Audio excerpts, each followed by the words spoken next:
Don't worry about asking. Like, if you're not sure, shoot it down. If it wasn't this, okay, look, this was a fuck up on the tactical level by the people in charge there and of the strategic leadership of people above them to not ensure that this shit was airtight. Now, whether it happened here in Jordan or whatever, this stuff happens every day. It would have happened someplace, okay?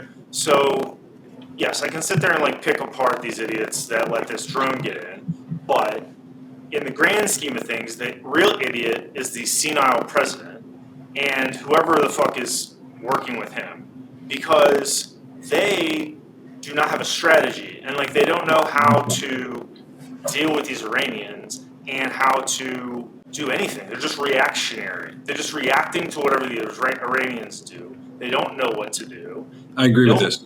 You know, no, they just have no gravitas. You know what I mean? They just like simps, and they need to, you know, find a way to settle these Middle East conflicts. I mean, lobbing a few cruise missiles in there, you know, doing some bomb thing or whatever, this shit isn't going to work. You know what I mean? Like, they have to negotiate with Iran. The Israelis have to negotiate with Iran first. Just bombing Iran isn't going to do shit, except piss off all the Iranians, and the Iranians like us. Well, let's like,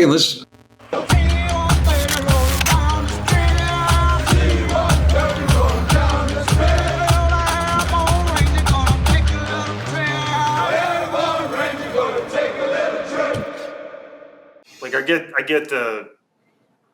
get that they're angry, but you know, when you look at it, it doesn't make sense.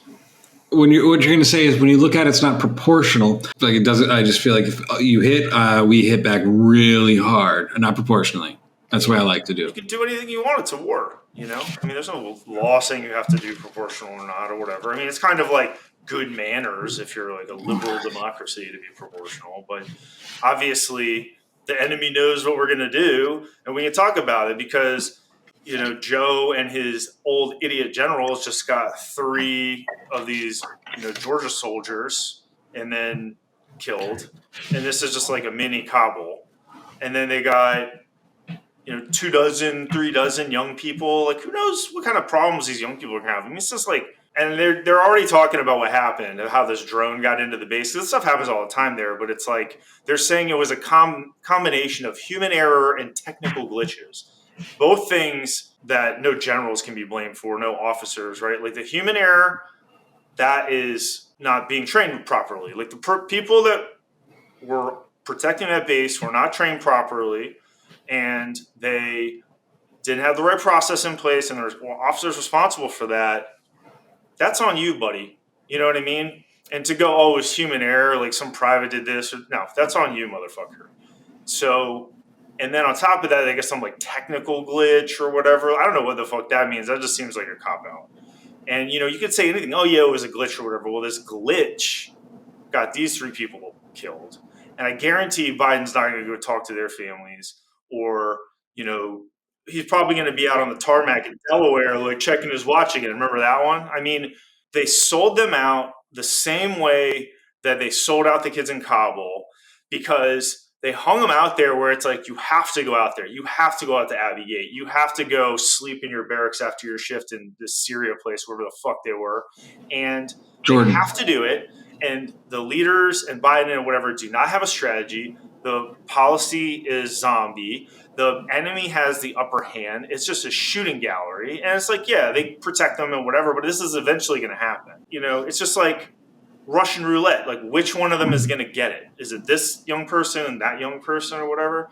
But, you know, who's not? It's never going to be Biden or the generals or anything. It's always going to be these young enlisted people that are just doing their best. I agree, because, like, on the note of the Israeli military, like the reservists going in being completely unprepared for this, Jordan seems like that's a pretty risky and rough assignment. So why do we have reservists from Georgia in the most like crazy location possible? Like okay, look, we do signals intelligence in Georgia, Fort Gordon, and these other NS Gordon, and then these other NSA facilities down there. They have these National Guards units or reserve units a lot of times are doing like intelligence and communications, Extreme eavesdropping type specialized stuff. That's why missions. they have this base out in the middle of nowhere, so they can like listen to all their cell phones and stuff and like target these ISIS dudes. It's this like anti-ISIS coalition. They weren't like special ops barracks or whatever that they hit there. These were people that were working on,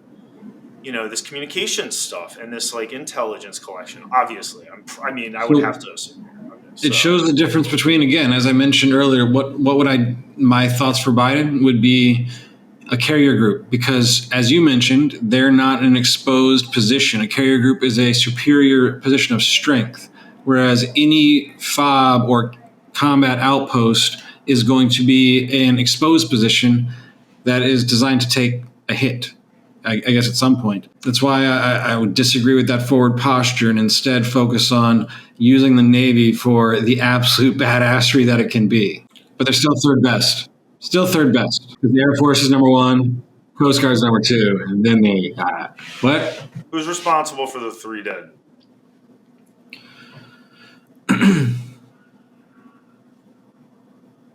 At some Is point. that a technical glitch? Were they killed by a technical glitch? I do not know all the base defenses that were available at that location. Maybe they did not have adequate defenses. Maybe it was a completely exposed location, which is unfortunate that they were in that exposed to a location.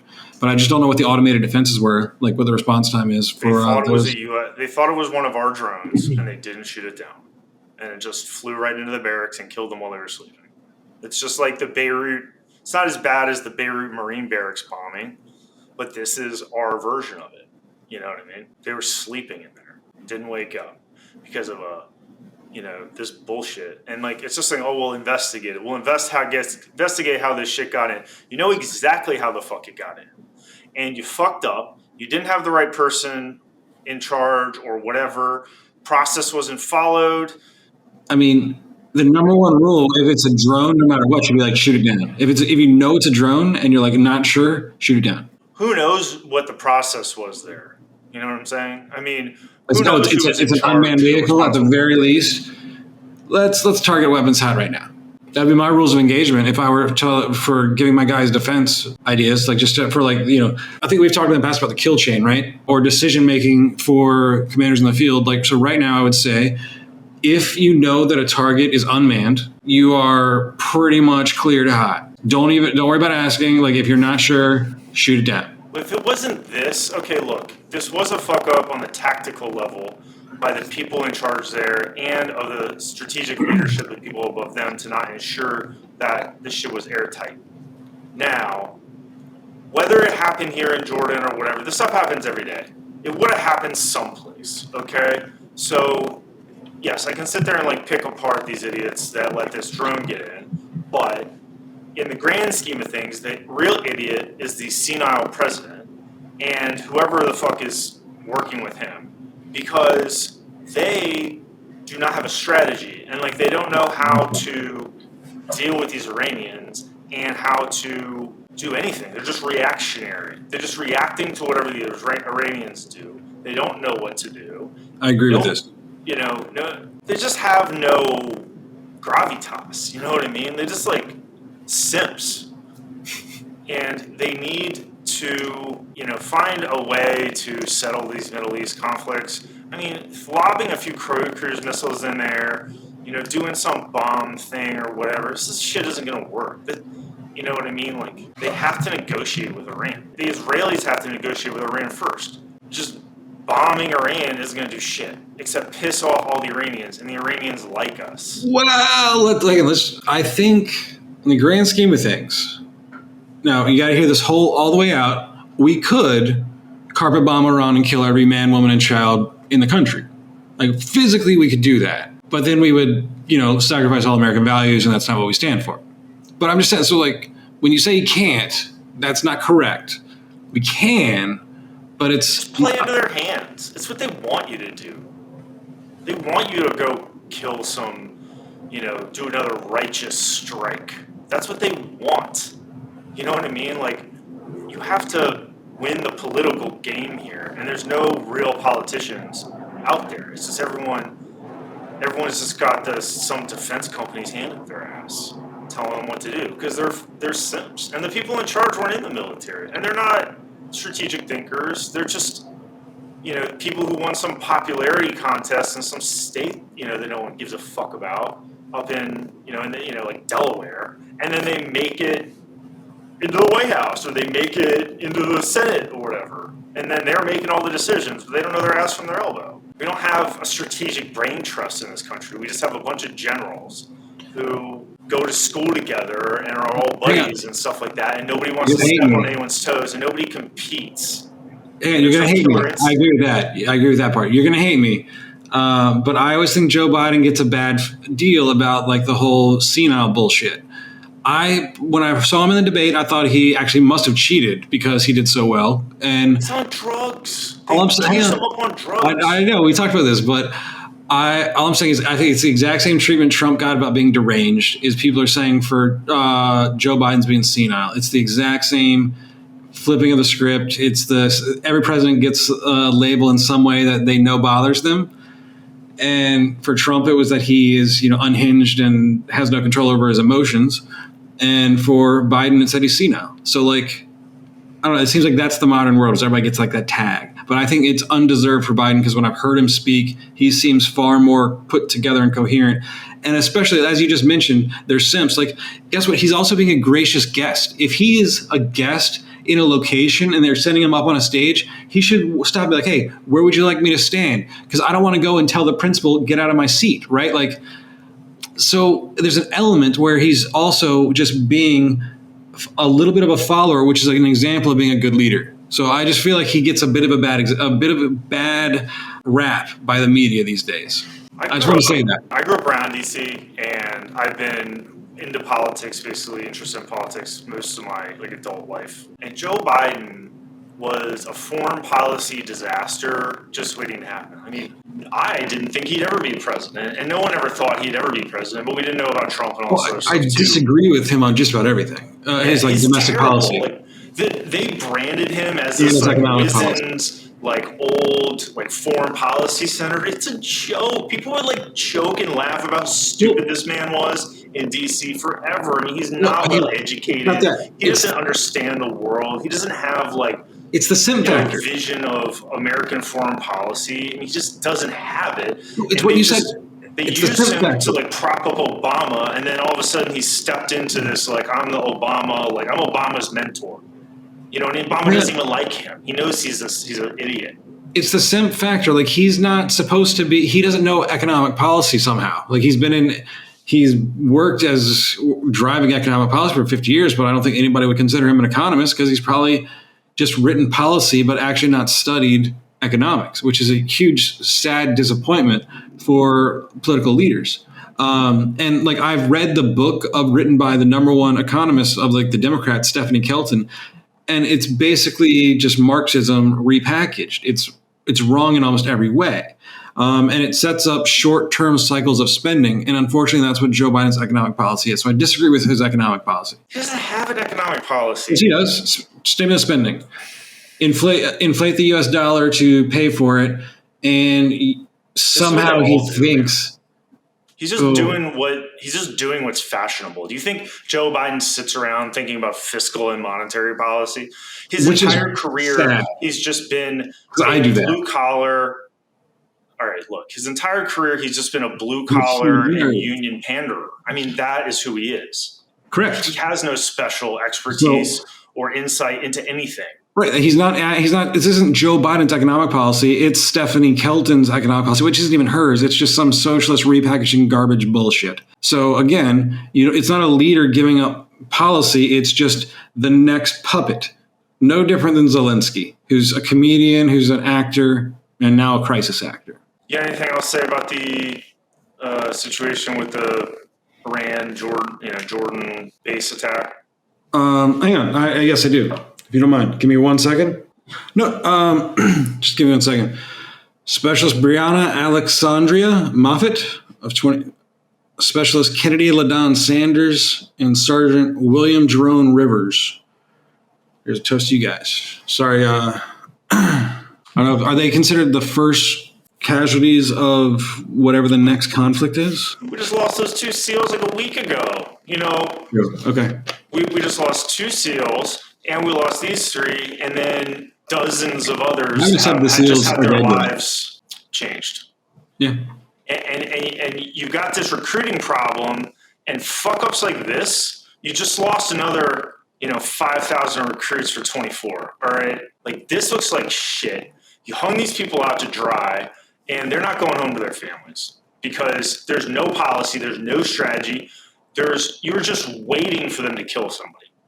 You were deploying these young people out there, just waiting for one of them to get whacked, so then you could decide what to do next. And there's just like a lack of initiative. There's no. Well, I think we need to relook at our total force posture globally and look at how it serves both the current environment and future environment. And I think we need to look at whether or not our posture is a relic of the Cold War or not. It's a graft from these privately owned defense corporations that are controlling everything. They control the generals feed their advice to the politicians, including the president, and then they make it's just like a human centipede, okay? And it needs to stop, and the system needs to be broken. There's not a military solution to this Iran thing. The intractability of the Yes, there is quarantine. We're not going to kill them all, so you just quarantine it. No, you can't. It's because the Israelis will not negotiate because our support for them is too strong. And so the Iranians are just going to keep fighting. And of course they're going to fight us because we're the ones backing up the Israelis.